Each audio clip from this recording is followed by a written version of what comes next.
ಜಲಜ್ಯೇಷ್ಠನಿಭಾಕಾರಂ ಜಗದೀಶಪದಾಶ್ರಯಂ ಜಗತೀತಲವಿಖ್ಯಾತಂ ಜಗನ್ನಾಥ ಗುರುಂ ಭಜೆ. ಸಮಸ್ತ ವಿಶ್ವ plus T V ಕಾರ್ಯಕ್ರಮದ ವೀಕ್ಷಕರಿಗೆ ಮತ್ತೊಮ್ಮೆ ನಮಸ್ಕರಿಸ್ತಾ ತಮ್ಮನ್ನು ಸ್ವಾಗತಿಸ್ತಾ, ನಾವು ಈ ಹಿಂದೆ 4 ಎಪಿಸೋಡ್ಗಳಲ್ಲಿ ನಾವು ಜಗನ್ನಾಥದಾಸರ ಮೇರುಕೃತಿ ಹರಿಕಥಾಮೃತ ಸಾರದ ಫಲಶ್ರುತಿಯನ್ನು ಚೆನ್ನಾಗಿ ತಿಳಿದಿದ್ದೇವೆ. ಇನ್ನು ಮುಂದೆ ಆ ಮಹತ್ವವನ್ನು ತಿಳಿದ ನಂತರ ಆ ಹರಿಕಥಾಮೃತ ಸಾರದ ಚಿಂತನೆ, ಪ್ರತಿಯೊಂದು ಪದ್ಯದಲ್ಲಿ ಯಾವ ರೀತಿಯಾಗಿ ನಮಗೆ ಚಿಂತನೆಯನ್ನು ಜಗನ್ನಾಥದಾಸರು ಕೊಟ್ಟಿದ್ದಾರೆ ಎನ್ನುವ ಚಿಂತನೆಯನ್ನು ಇನ್ನು ಮುಂದೆ ಪ್ರಾರಂಭಿಸೋಣ. ಆ ಕಾರ್ಯಕ್ರಮಕ್ಕೆ ಮತ್ತೊಮ್ಮೆ ತಮ್ಮನ್ನೆಲ್ಲ ತುಂಬ ಹೃದಯದಿಂದ ಸ್ವಾಗತಿಸುತ್ತಾ ಕಾರ್ಯಕ್ರಮವನ್ನು ಶುರು ಮಾಡೋಣ. ಶ್ರೀಕೃಷ್ಣ ಅರ್ಪಣಮಸ್ತು. ಜಲಜ್ಯೇಷ್ಠನಿಭಾಕಾರಂ ಜಗದೀಶಪದಾಶ್ರಯಂ ಜಗತೀತಲವಿಖ್ಯಾತಂ ಜಗನ್ನಾಥ ಗುರುಂ ಭಜೆ. ನಿನ್ನೆಯ ದಿನ ಹರಿಕಥಾಮೃತ ಸಾರದ ನಾಂದಿ ಪದ್ಯದ ಚಿಂತನೆಯನ್ನು ಪ್ರಾರಂಭ ಮಾಡಿದ್ದೇವೆ. ಹರಿಕಥಾಮೃತ ಸಾರ ಅಂದರೇನು ಅನ್ನುವ ವಿಚಾರವನ್ನು ನಿನ್ನೆ ನಾವು ಚಿಂತನೆ ಮಾಡಿದ್ದೇವೆ. ಅಂತಹ ಹರಿಕಥಾಮೃತ ಸಾರವನ್ನು ಹೇಳ್ತೇನೆ ಅಂದರೆ ಅದು ಕೇವಲ ಬಿಂಬೋಪಾಸನೆಯ ವಿಚಾರ. ಜೀವಾಂತಃ ಪ್ರೇರಕೋ ವಿಷ್ಣು ಅಂತರಾತ್ಮೇತಿ ಎಂಬಿದು ಸ ಚ ಉಪಾಸ್ಯ ಸದೈವ ಇಷ್ಟ ಸದಾ ಜೀವ ವರೋ ಹರಿಹಿ ಅಂತಾರೆ ಆಚಾರ್ಯರು. ಅಂತಹ ಅಂತರಾತ್ಮ, ನಮಗೆ ಒಳಗೆ ಬಿಂಬನಾಗಿ ನಿಯಾಮಕನಾದ ಆ ಹರಿ, ಅವನನ್ನು ಸದಾ ಉಪಾಸನೆ ಮಾಡಬೇಕು ಅಂತ ಆಚಾರ್ಯರೇನು ಅಪ್ಪಣೆ ಕೊಡಿಸಿದ್ದಾರೋ ಆ ವಿಚಾರವನ್ನು ಮನಸ್ಸಿನಲ್ಲಿ ಇಟ್ಟುಕೊಂಡು ಅಂತಹ ಬಿಂಬೋಪಾಸನೆಯ ವಿಚಾರವನ್ನು ನಾನು ಗುರುಗಳ ಅನುಗ್ರಹದಿಂದ ಹೇಳ್ತೇನೆ ಎನ್ನುವುದನ್ನು ನಾವು ನಿನ್ನೆ ಚಿಂತನೆ ಮಾಡಿದ್ದೇವೆ. ಹರಿ ಅನ್ನುವಲ್ಲಿ ಹರತಿ ಇತಿ ಹರಿಹಿ ಎನ್ನುವುದನ್ನು ನಿನ್ನೆ ನಾವು ನೋಡಿದೆವು. ಇನ್ನೊಂದು ಶಬ್ದ ಉಂಟು, ಹರಹ ಅಂತ. ಹರಹ ಅಂತ ರುದ್ರದೇವರಿಗೆ ಹೆಸರು. ಹರಹ ಅಂದರೆ ಅದಕ್ಕೇನು ಅರ್ಥ ಅಂದರೆ ಅದಕ್ಕೂ ಹರತೀತಿ ಹರಹ ಅಂತಲೇ ಹೇಳ್ತಾರೆ. ಮತ್ತು ಹರತೀತಿ ಹರಹ ಹರತೀತಿ ಹರಿಹಿ, ಹರನು ಬಗೆಹರಿಸ್ತಾನೆ ಅಂದಮೇಲೆ ಹರಿಯನ್ನೇ ಯಾಕೆ ಉಪಾಸನೆ ಮಾಡಬೇಕು, ಹರನನ್ನು ಮಾಡಿದ್ರಾಯ್ತಲ್ಲ ಅನ್ನುವ ಒಂದು ಚಿಂತನೆ ಅಡ್ಡ ಬರ್ತದೆ. ಕಾರಣ ಹರಿಹಿ ಅಂತ ಹೇಳುವುದರಿಂದ ವಿಶೇಷವಾಗಿರತಕ್ಕಂತಹ ಒಂದು ಉಪಾಸನೆಯನ್ನು ತಿಳಿಸ್ತಾರೆ ಜಗನ್ನಾಥದಾಸರು. ಹರಹ ಅನ್ನುವ ಬದಲು ಹರಿಹಿ ಅಂತ ಹೇಳಿದ್ದರಿಂದ ಏನು ವಿಶೇಷ ಗೊತ್ತಾಯಿತು ಅಂದರೆ, ತೃತೀಯೋ ಅತಿಶಯೇ ಅಂತ ಒಂದು ವ್ಯಾಕರಣದ ನಿಯಮ. 1ನೇ ಅಕ್ಷರ ಹೇಳುವಲ್ಲಿ ಅದರಿಂದ 3ನೇ ಅಕ್ಷರವನ್ನು ಹೇಳಿಬಿಟ್ರೆ ಅದಕ್ಕೆ ಅತಿಶಯವಾದ ಅರ್ಥವನ್ನು ತಿಳಿಯಬೇಕು ಅಂತ ವ್ಯಾಕರಣದ ಸೂತ್ರ. ಏನಿಲ್ಲಿ ಅಂದರೆ, ಹರಹ ಅಂದರೆ ಅ, ಹರಿಹಿ ಅಂದರೆ ಅ ಆ ಇ 3ನೇ ಅಕ್ಷರ. ಹಾಗಾಗಿ ಹರಹ ಅನ್ನುವ ಬದಲು ಹರಿಹಿ ಅಂದರೆ ಇಕಾರ ಅತಿಶಯವಾದ ಅರ್ಥವನ್ನು ತಿಳಿಸ್ತದೆ ಅಂತ ವ್ಯಾಕರಣದ ನಿಯಮ. ಆದ್ದರಿಂದ ಏನಾಯಿತು, ಹರಹ ಎಷ್ಟು ನಮ್ಮ ಪಾಪಗಳನ್ನು ಬಗೆಹರಿಸ್ತಾನೋ, ಎಷ್ಟು ನಮ್ಮ ದುಃಖಗಳನ್ನು ಬಗೆಹರಿಸ್ತಾನೋ ಅದಕ್ಕಿಂತ ಅತಿಶಯವಾಗಿ ಹರಿ ಬಗೆಹರಿಸ್ತಾನೆ ಅನ್ನುವ ಅರ್ಥವನ್ನು ಆ ಹರಿ ಇಕಾರದಿಂದ ನಮಗೆ ಸೂಚನೆ ಮಾಡ್ತಾರೆ ಶಾಸ್ತ್ರಕಾರರು. ಆದ್ದರಿಂದ ಹರಿ ಶಬ್ದವನ್ನೇ ಅಲ್ಲಿ ನಮ್ಮ ಸಮಸ್ತವಾಗಿರತಕ್ಕಂತಹ ಜನ್ಮ ಜನ್ಮದ ಕೋಟಿ ಜನ್ಮದ ಎಲ್ಲ ಪಾಪಗಳನ್ನು ಬಗೆಹರಿಸಿ ನಮ್ಮ ದುಃಖ ತಾಪತ್ರಯಗಳನ್ನೆಲ್ಲ ಕಳೆದು ನಮಗೆ ಅನುಗ್ರಹಿಸುವವ ಅವನು. ಆದ್ದರಿಂದ ಅವನನ್ನು ಹರಿ ಅಂತ ಕರೀತಾರೆ ಎನ್ನುವ ಅರ್ಥದಲ್ಲಿ ಅಂತಹ ಹರಿಯ ಕಥೆಯನ್ನು ನಾನು ಹೇಳ್ತೇನೆ ಎನ್ನುವುದಾಗಿ ಇಲ್ಲಿ ಪ್ರತಿಜ್ಞೆ ಮಾಡ್ತಾರೆ ಜಗನ್ನಾಥದಾಸರು. ಅಂತಹ ಹರಿಕಥಾಮೃತ ಸಾರವನ್ನು ನಾನು ಹೇಳ್ತೇನಲ್ಲ, ಗುರುಗಳ ಅನುಗ್ರಹದಿಂದ ಹೇಳ್ತೇನೆ ಅಂತ ಹೇಳ್ತಾರೆ. ಯಾಕಂದರೆ ಗುರುಗಳ ಅನುಗ್ರಹ ಇಲ್ಲ ಅಂದರೆ ಏನಿಲ್ಲ. ಗುರುಪ್ರಸಾದೋ ಬಲವಾನ್ ನ ತಸ್ಮಾತ್ ಬಲವತ್ತರಃ ಅಂತಾರೆ ಶಾಸ್ತ್ರಕಾರರು. ಅದಕ್ಕಿಂತ ಬಲ ಇನ್ನೊಂದಿಲ್ಲ. ಗುರುಗಳ ಅನುಗ್ರಹವೇ ದೊಡ್ಡ ಬಲ. ಜಯತೀರ್ಥರು ಶ್ರೀಮನ್ಯಾಯಸುಧಾದಂಥ ಅದ್ಭುತವಾಗಿರತಕ್ಕಂತಹ ಮೇರು ಕೃತಿಯನ್ನು ರಚನೆ ಮಾಡಿ ಅವರೊಂದು ಮಾತು ಹೇಳ್ತಾರೆ. ಪರಂ ಶ್ರೀಮತ್ ಪೂರ್ಣ ಪ್ರಮತಿ ಗುರು ಕಾರುಣ್ಯ ಸರಣಿಂ ಪ್ರಪನ್ನಾಹ ಮಾನ್ಯಾಸ್ಮಃ ಅಂತ ಒಂದು ಮಾತು ಹೇಳ್ತಾರೆ. ನಾವು ಶ್ರೀಮನ್ಯಾಯಸುಧಾದಂತಹ ಗ್ರಂಥವನ್ನು ರಚನೆ ಮಾಡಿ ಮಾನ್ಯರಾದದ್ದಲ್ಲ, ನಮಗೆ ಮಾನ್ಯತೆ ಎಲ್ಲಿಂದ ಅಂದರೆ ಪರಂ ಶ್ರೀಮತ್ ಪೂರ್ಣ ಪ್ರಮತಿ ಗುರು ಕಾರುಣ್ಯ, ಶ್ರೀಮದ್ ಆಚಾರ್ಯರ ಅಪಾರವಾಗಿರತಕ್ಕಂತಹ ಕರುಣೆ ನಮ್ಮ ಮೇಲೆ ಇದ್ದದ್ದರಿಂದ ಇಂತಹ ಅದ್ಭುತವಾದ ಗ್ರಂಥವನ್ನು ರಚನೆ ಮಾಡಲಿಕ್ಕೆ ಸಾಧ್ಯ ಆಯಿತು ಅಂತ ಗುರುಕಾರುಣ್ಯವೇ ದೊಡ್ಡದು ಅನ್ನುವಂತೆ ಜಯತೀರ್ಥರು ಶ್ರೀಮನ್ ನ್ಯಾಯಸುಧಾದ ಪ್ರಾರಂಭದಲ್ಲಿ ಹೇಳಿದ ಮಾತನ್ನು ತಾವು ತಲೆಯಲ್ಲಿ ಇಟ್ಟುಕೊಂಡು ಜಗನ್ನಾಥದಾಸರು ಕೂಡ ಅಂತಾರೆ, ನಾನು ಹರಿಕಥಾಮೃತ ಸಾರದಂತಹ ಮೇರು ಕೃತಿಯನ್ನು ರಚನೆ ಮಾಡುತ್ತಾ ಇದ್ದೇನಲ್ಲ, ಹೀಗೆ ನಾನು ಇಲ್ಲಿ ಏನು ಹೇಳ್ತಾ ಇದ್ದೇನೋ ಇದು ಗುರುಗಳ ಕರುಣದಿಂದ, ಆ ಗುರುಗಳ ಅನುಗ್ರಹದಿಂದ ಅವರು ಹೊಳಿಸಿದಷ್ಟು, ಒಳಗಿದ್ದು ಅವರು ಎಷ್ಟು ಹೊಳಿಸ್ತಾರೋ, ನನ್ನ ಯೋಗ್ಯತೆಗೆ ತಕ್ಕಂತೆ ಅವರು ಏನು ಹೊಳಿಸ್ತಾರೋ ಅದನ್ನು ನಾನು ಹೇಳ್ತೇನೆ ಅನ್ನುವಂತೆ ಪ್ರತಿಜ್ಞೆ ಮಾಡ್ತಾರೆ.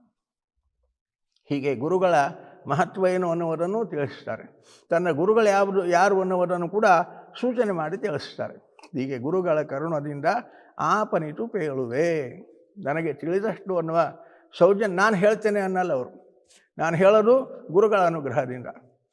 ಮತ್ತು ಆಪನಿತು ತಿಳಿದಷ್ಟು ಹೇಳ್ತೇನೆ, ನನಗೆ ಹೊಳೆದಷ್ಟು ನಾನು ಹೇಳ್ತೇನೆ ಅನ್ನುವಲ್ಲಿ ಸೌಜನ್ಯ. ಇದನ್ನು ಸ್ವಾಹಂಕಾರ ಖಂಡನೆ ಅಂತಾರೆ ಶಾಸ್ತ್ರಕಾರರು. ಸ್ವಾಹಂಕಾರ ಖಂಡನೆ ಎಲ್ಲ ನಮ್ಮ ಹಿಂದಿನ ಕವಿಗಳು, ಹಿಂದಿನ ಅನೇಕ ಜ್ಞಾನಿಗಳು ಕೂಡ ಇಂತಹ ಸ್ವಾಹಂಕಾರ ಖಂಡನೆಯನ್ನು ಮಾಡಿಕೊಂಡದ್ದು ಅವರ ಗ್ರಂಥಗಳಲ್ಲಿ ನಾವು ನೋಡ್ತೇವೆ. ಶ್ರೀಮತ್ ಸುಮಧ್ವವಿಜಯ ಮಹಾಕಾವ್ಯವನ್ನು ರಚನೆ ಮಾಡಿದ ನಾರಾಯಣ ಪಂಡಿತಾಚಾರ್ಯರು ಅವರಂತಾರೆ, ಮೊದಲಿಗೆ ಸಂಕ್ಷಿಪ್ನು ವಾಕ್ಯೇ ಮೈ ಮಂದ ಬುದ್ಧವು ಸಂತೋ ಗುಣಾಢ್ಯಾ ಕರುಣಾಂ ಕ್ರಿಯಾಸು. ಸಂಕ್ಷಿಪ್ನು ವಾಕ್ಯೆ, ನನ್ನ ಬುದ್ಧಿ ಸಣ್ಣದು, ನನ್ನ ಮಾತು ಸಣ್ಣದು, ಆಚಾರ್ಯರ ಮಹತ್ವ ದೊಡ್ಡದು. ಆದರೂ ಈ ಸಣ್ಣ ಏನೋ ಆಚಾರ್ಯರ ಕಥೆಯನ್ನು ಹೇಳ್ತೇನೆ ಅಂತ, ಆಚಾರ್ಯರ ಕಥೆ ಅಂತ ಇದನ್ನು ಗೌರವಿಸಿ ನೋಡ್ರಿ, ನಾನು ನಾರಾಯಣ ಪಂಡಿತಾಚಾರ್ಯರು ಬರೆದಿದ್ದಾರೆ ಅಂತ ಈ ಗ್ರಂಥ ನೋಡಬಾರ್ರಿ ಅನ್ನುವಂತೆ ತಮ್ಮ ಸೌಜನ್ಯವನ್ನು ಅವರು ಹೇಳಿಕೊಂಡಿದ್ದಾರೆ. ವಾದಿರಾಜರು ತಾವು ಕೂಡ ರುಕ್ಮಿಣೀಶ ವಿಜಯದಂತಹ ಮಹಾಕಾವ್ಯ ರಚನೆ ಮಾಡಿದ ಮಹಾಜ್ಞಾನಿಗಳು. ಆದರೆ ಆ ರುಕ್ಮಿಣೀಶ ವಿಜಯದಲ್ಲಿ ಅವರಂತಾರೆ, ಹರೇ ಕಥಾಂಶಂ ಸತಿ ವಾದಿರಾಜ ಅಂತಾರೆ. ನಾನು ಹೇಳ್ತೇನೆ ಅನ್ನೋಲ್ಲ ಅವರು, ಹರೇ ಕಥಾಂಶಂ ಸತಿ ವಾದಿರಾಜ, ವಾದಿರಾಜನು ಹೇಳುತ್ತಾನೆ ಅಂತಾರೆ. ಈ ಪ್ರಯೋಗ ಸರಿಯಲ್ಲ, ಲೆಕ್ಕಾಚಾರ. ವಾದಿರಾಜ ನಾನು ಹೇಳುತ್ತೇನೆ ಅನ್ನಬೇಕು, ಆದರೆ ಅವರಂತಾರೆ ವಾದಿರಾಜನು ಹರಿಕಥೆಯನ್ನು ಹೇಳುತ್ತಾನೆ ಅಂತ ಪ್ರಯೋಗಿಸಿದ್ದಾರೆ. ಅಂದರೆ ಇದು ನಾನು ಹೇಳೋದಲ್ಲ, ವಾದಿರಾಜ ಅನ್ನುವ ಹೆಸರಿನಿಂದ ಭಗವಂತ ತಾನೇ ಒಳಗಿದ್ದು ಇದನ್ನು ಅವನೇ ಹೇಳಿಸ್ತಾ ಇದ್ದಾನೆ ಅನ್ನುವ ಸೌಜನ್ಯ. ಇದನ್ನು ಸ್ವಾಹಂಕಾರ ಖಂಡನೆ ಅಂತ ಹೇಳ್ತಾರೆ ಶಾಸ್ತ್ರದಲ್ಲಿ. ಹಾಗೆ ಆ ಹಿರಿಯರ ಪರಂಪರೆಯಲ್ಲಿ ಬಂದಿರತಕ್ಕಂತಹ ಇದನ್ನು ನಾನು ಮಾಡಿದೆ ಅನ್ನುವ ಅಹಂಕಾರದಿಂದ ಮಾತನಾಡದೆ ಸೌಜನ್ಯದಿಂದ, ಗುರುಗಳ ಅನುಗ್ರಹದಿಂದ, ಭಗವದ್ ಅನುಗ್ರಹದಿಂದ, ಗುರುಗಳು ಭಗವಂತ ಒಳಗಿದ್ದು ಹೊಳಸಿ ಅವರೇ ಹೇಳಿಸ್ತಾ ಇದ್ದಾರೆ ಎನ್ನುವ ಅನುಸಂಧಾನ ಇಟ್ಟುಕೊಂಡು ಕಾರ್ಯವನ್ನು ಮಾಡಬೇಕು ಅನ್ನುವ ಲೋಕರೀತಿಯನ್ನು, ಇದು ಸಾಧನೆಯ ಮೂಲ. ಹರಿಸ್ಮೃತಿ, ಗುರುಸ್ಮೃತಿ ಇದೇ ಇಲ್ಲ ಅಂದರೆ ಸಾಧನೆಯಲ್ಲಿ ಮುಂದೆ ಹೋಗ್ಲಿಕ್ಕಾಗಲ್ಲ. ಸ್ಮರ್ತವ್ಯ ಸತತಂ ವಿಷ್ಣು, ಭಗವಂತನ ಸ್ಮೃತಿ ಎಚ್ಚರ ಯಾವಾಗಲೂ ಇರಬೇಕು. ಅದೇ ರೀತಿ ಗುರುಸ್ಮೃತಿ ಸಕಲ ವಿಪದ್ವಿಹಾರಿಣಿ ಅಂತಾರೆ. ಅದರಿಂದ ಸಕಲ ವಿಪತ್ತು ಕಳೆಯಬೇಕಾದರೆ ಗುರುಗಳ ಅನುಗ್ರಹ, ಭಗವಂತನ ಅನುಗ್ರಹ ಬೇಕು. ಅದಕ್ಕೋಸ್ಕರವಾಗಿ ಸೌಜನ್ಯದಿಂದ ನಾನು ಏನು ಹೇಳ್ತಾ ಇದ್ದೀನಿ, ನಾನೇನು ಮಾಡ್ತಾ ಇದ್ದೀನಿ, ಇದೆಲ್ಲ ಗುರುಗಳು ಹೊಳಸಿ ಹೇಳ್ತಾ ಇದ್ದಾರೆ, ಭಗವಂತ ಒಳಗೆ ನಿಂತು ಮಾಡಿಸ್ತಾ ಇದ್ದಾನೆ ಅನ್ನುವ ಅನುಸಂಧಾನ ಇದು ಇರಬೇಕು ಅನ್ನುವ ಚಿಂತನೆಯನ್ನು ಕೊಡ್ತಾ ಅವರಂತಾರೆ, ಗುರುಗಳ ಕರುಣದಿಂದ ಆಪನಿತು ಪೇಳುವೆ ಎನ್ನುವರಾಗಿ ಸೌಜನ್ಯ ಸ್ವಾಹಂಕಾರ ಖಂಡನೆಯನ್ನು ಮಾಡಿಕೊಂಡು ಮಾತನಾಡ್ತಾರೆ ಜಗನ್ನಾಥದಾಸರು. ಇದನ್ನು ಯಾರು ಕೇಳಬೇಕು? ಇದಕ್ಕೆ ಅಧಿಕಾರಿಗಳು ಯಾರು ಅಂದರೆ ಪರಮ ಭಗವದ್ಭಕ್ತರು ಇದನ್ನು ಆದರದಿ ಕೇಳುವರು ಅಂತಾರೆ. ಪರಮ ಭಗವದ್ಭಕ್ತರು, ಬರೇ ಭಕ್ತರಲ್ಲ, ಭಗವದ್ಭಕ್ತರಲ್ಲ, ಪರಮ ಭಗವದ್ಭಕ್ತರು, ಶ್ರೇಷ್ಠರಾಗಿರತಕ್ಕಂತಹ ಭಗವದ್ಭಕ್ತರು ಇದನ್ನು ಕೇಳಬೇಕು. ಏನು ಶ್ರೇಷ್ಠರು ಅಂದರೆ ಏನಿದು? ಶ್ರೇಷ್ಠ ಭಗವದ್ಭಕ್ತರು, ಕನಿಷ್ಠ ಭಗವದ್ಭಕ್ತರು, ಮಧ್ಯಮ ಭಗವದ್ಭಕ್ತರು, ಇದರೊಳಗೆ ಈ ಕ್ಯಾಟಗರಿ ಬೇರೆ ಬೇರೆ ಉಂಟಾ ಅಂತ ಅನ್ನಿಸ್ತದೆ. ಅದರಿಂದ ಭಗವದ್ಭಕ್ತರು, ಭಗವಂತನಲ್ಲಿ ಭಕ್ತಿ ಇರುವವರು, ಅವರಿಗೆ ಮುಖ್ಯ ಇರಬೇಕಾದ ಒಂದು ಗುಣ ಏನು ಅಂದರೆ ಪರಮತ್ವ. ಏನದು ಪರಮತ್ವ ಅಂದರೆ ವ್ಯಾಖ್ಯಾನಕಾರರು ಬರೀತಾರೆ, ಪರಮ ಅಂದರೆ ಶ್ರೇಷ್ಠರಾದವರು. ಶ್ರೇಷ್ಠರಾದವರು ಯಾರು? ಫಲಾಪೇಕ್ಷರಹಿತಾ ಅಂತ ಬರೀತಾರೆ. ಭಗವದ್ಭಕ್ತರಿಗೆ ಯಾವುದೋ ಫಲಾಪೇಕ್ಷೆ ಇಟ್ಟುಕೊಂಡು ಹರಿಗ್ರಾಮಸಾರ ಓದಬೇಡ್ರಿ. ಭಗವಂತನ ಕಥೆ ತಿಳಿಯಬೇಕು, ಅವನು ಪ್ರೀತನಾಗುತ್ತಾನೆ, ಇಷ್ಟೇ ಇಟ್ಟುಕೊಳ್ರಿ. ಭಗವಂತನ ಪ್ರೀತಿಗಾಗಿ ನೀವು ಭಕ್ತಿ ಮಾಡಿರಿ ಅಷ್ಟೇ. ಮತ್ತು ಯಾವುದೋ ಫಲಾಪೇಕ್ಷೆ ಇಟ್ಟುಕೊಂಡು ಯಾವುದ್ಯಾವುದೋ ವ್ರತಗಳನ್ನು ಮಾಡ್ತಿರ್ತಾರೋ, ಇಂಥ ಸಿದ್ಧಿಗೋಸ್ಕರವಾಗಿ ಇಂತಹ ವ್ರತ, ಇಂತಹ ಕಾರ್ಯಸಿದ್ಧಿಗೋಸ್ಕರವಾಗಿ ಇಂಥ ಯಜ್ಞ, ಹಾಗಲ್ಲ. ಹರಿಕಥಾಮೃತಸಾರ ಹಾಗಲ್ಲ. ಫಲಾಪೇಕ್ಷ ರಹಿತರಾಗಿ ನಿಷ್ಕಾಮನಯ ಯಾರು ಭಗವಂತನಲ್ಲಿ ಭಕ್ತಿ ಮಾಡ್ತಾರೋ ಅಂಥವರು ಈ ಹರಿಕಥಾಮೃತಸಾರಕ್ಕೆ ಮುಖ್ಯ ಅಧಿಕಾರಿಗಳಾಗ್ತಾರೆ. ಫಲಾಪೇಕ್ಷಾರಹಿತಾ ಪರಮ ಭಗವದ್ಭಕ್ತಾ ಅಂತಾರೆ ವ್ಯಾಖ್ಯಾನಕಾರರು. ಇಂತಹ ಭಗವದ್ಭಕ್ತರು, ಭಗವಂತನಲ್ಲಿ ಭಕ್ತಿ ಇರಬೇಕು. ಇಂತಹ ಭಗವದ್ಭಕ್ತರು ಇದಕ್ಕೆ ಮುಖ್ಯವಾಗಿರತಕ್ಕಂತಹ ಅಧಿಕಾರಿಗಳು. ಅವರು ಈ ಹರಿಕಥಾಮೃತಸಾರವನ್ನು ಕೇಳುವರು. ಹೇಗೆ ಕೇಳಬೇಕು? ಕೇಳೋರು ಕೂಡ ಆದರದಿ ಕೇಳುವುದು ಅಂತಾರೆ. ಆದರದಿ ಕೇಳುವುದು. ಆದರ ಅಂದರೆ ಶಾಸ್ತ್ರಕಾರರಂತಾರೆ ಆದರೋ ಭಜನಂ ಭಕ್ತಿ ಅಂತ. ಆದರ ಅಂದರೆ ಭಕ್ತಿಯಿಂದ ಕೇಳ್ರಿ. ಆದರ ಇಲ್ಲ ಅಂದರೆ ಹೇಳಿದ್ದು ಅರ್ಥವಾಗಲ್ಲ. ನ್ಯಾಯಸುಧಾದಲ್ಲಿ ಟೀಕಾಕೃತ್ಪಾದರು ಕೂಡ ಈ ಮಾತನ್ನು ಹೇಳ್ತಾರೆ. ವ್ಯಾಖ್ಯಾನ ಮಾಡುವಾಗ ಅಂತಾರೆ, ಯೋ ಯತ್ರ ಆದರವಾನ್ ತಸ್ಯೈವ ತದ್ವಸ್ತು ವಿದ್ಯಮಾನಮಪಿ ಸ್ಫುರತಿ ನತು ಅನಾದರವತಃ ಅನ್ಯತ್ರ ಆದರವತಃ. ಯಾರಿಗೆ ಯಾವ ವಿಷಯದಲ್ಲಿ ಆದರವಿದೆಯೋ ಅವರಿಗೆ ಆ ವಿಷಯ ತಿಳಿತದೆ. ಅದರಲ್ಲಿ ಆದರ ಇದ್ದಿಲ್ಲ ಅಂದರೆ ತಿಳಿಯಲ್ಲ. ಅಥವಾ ಬೇರೆ ಕಡೆಗೆ ಆದರ ಇದ್ದರೆ, ವಿಶ್ವಾಸ ಇದ್ದರೆ ಈ ವಿಷಯ ತಿಳಿಯಲ್ಲ. ಯಾವ ವಿಷಯ ತಿಳಿಯಬೇಕು ಅಂತಿರ್ತದೋ ಆ ವಿಷಯದಲ್ಲಿ ಆದರ ಇರಬೇಕು, ವಿಶ್ವಾಸವಿರಬೇಕು. ಇಲ್ಲ ಅಂದರೆ ಅದು ಫಲ ಕೊಡಲ್ಲ. ಆದ್ದರಿಂದಾಗಿ ಆದರದಿ ಕೇಳುವುದು. ನಾನು ಹೇಳುವ ಹರಿಕಥಾಮೃತಸಾರವನ್ನು ಆದರಿಸಿ ಕೇಳ್ರಿ ಅನ್ನುವಂತೆ. ಸಾಮಾನ್ಯವಾಗಿ ಲೌಕಿಕದಲ್ಲಿಯೂ ಕೂಡ ವ್ಯವಹಾರದಲ್ಲಿ ನೋಡಿದರೆ, ಒಬ್ಬ ವೈದ್ಯರಲ್ಲಿ ನಾವು ಅನಾರೋಗ್ಯದಿಂದ ಹೋದಾಗ ಆ ವೈದ್ಯರು ಕೊಡುವ ಆ ಔಷಧದಲ್ಲಿ ನಮಗೆ ವಿಶ್ವಾಸ ಇದ್ದಿಲ್ಲ ಅಂದರೆ ಔಷಧ ಕೆಲಸ ಮಾಡಲ್ಲ. ಆ ವೈದ್ಯರಲ್ಲಿ ನಮಗೆ ವಿಶ್ವಾಸ ಬಿದ್ದರೆ ಅವರೇನೇ ಔಷಧ ಕೊಟ್ಟರು ಅದು ಪರಿಣಾಮವಾಗಿ ನಮಗೆ ರೋಗ ಪರಿಹಾರವಾಗೋರು ಕಾಣಿಸ್ತದೆ. ಕಾರಣ, ಯಾವುದೇ ವಿಷಯದಲ್ಲಿ ನಮಗೆ ಆದರ ಇದ್ದಿಲ್ಲ ಅಂದರೆ ಅದು ಫಲದಾಯಿ ಆಗಲ್ಲ.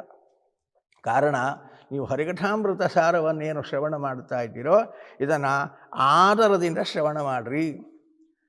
ಇಲ್ಲಾಂದರೆ ಇದರಿಂದ ಪಡೆಯಬೇಕಾದ ಫಲವನ್ನು ನೀವು ಪಡೀಲಿಕ್ಕೆ ಸಾಧ್ಯ ಇಲ್ಲ ಅನ್ನುವಂತೆ ಇದನ್ನು ಭಗವದ್ಭಕ್ತರು ಆದರದಿ ಕೇಳ್ರಿ ಅನ್ನಲ್ಲ. ಅವರು ಸೌಜನ್ಯ ನೋಡ್ರಿ ಅವರಲ್ಲಿ ಹೇಗಿದೆ ಅಂದರೆ, ಕೇಳಿರಿ ಅಂದರೆ ಆರ್ಡ್ರ್ ಮಾಡಿದ ಹಾಗಾಯಿತು. ಕೇಳ್ರಿ, ನಾನು ಹೇಳ್ತೇನೆ ನೀನು ಕೇಳು, ಅಧಿಕಾರದಿಂದ ಹೇಳಿದ ಹಾಗಾಗ್ತಾನೆ. ಆದ್ದರಿಂದ ಹಾಗನ್ನಲ್ಲ ಜಗನ್ನಾಥದಾಸರು. ಅವರಂತಾರೆ ಕೇಳುವುದು, ಸೌಜನ್ಯದಿಂದ ನಾನು ಹೇಳುವುದನ್ನು ಕೇಳುವುದು ಅನ್ನುವಂತೆ, ಸೌಜನ್ಯದಿಂದ ಪ್ರಾರ್ಥನೆ ಮಾಡುವಂತೆ ಅದನ್ನು ನಾಮಪದವಾಗಿ ಪ್ರಯೋಗಿಸ್ತಾರೆ, ಕ್ರಿಯಾಪದವಾಗಿ ಪ್ರಯೋಗಿಸಲ್ಲ. ಕೇಳುವುದು ಅಂತ ನೀವು ಕೇಳ್ರಿ ಅನ್ನುವ ಸೌಜನ್ಯವನ್ನು ಅಲ್ಲಿ ಪ್ರದರ್ಶನ ಮಾಡ್ತಾ ಇದ್ದಾರೆ. ಹೀಗೆ ಒಂದು ನಾಂದಿ ಪದ್ಯದ ವಿಚಾರವನ್ನು ನಾವು ಚಿಂತನೆ ಮಾಡಿದ್ದೇವೆ. ಈ ಮುಂದೆ ಗ್ರಂಥ ಪ್ರವೇಶ ಮಂಗಲಾಚರಣೆಯಿಂದ ಪ್ರಾರಂಭವಾಗ್ತದೆ. ನಾಳಿನ ದಿನ ಆ ಮಂಗಲ ಪದ್ಯದಿಂದ ಹರಿಕಥಾಮೃತಸಾರವನ್ನು ಪ್ರವೇಶ ಮಾಡೋಣ. ಮಧ್ವೇಷಾರ್ಪಣಮಸ್ತು.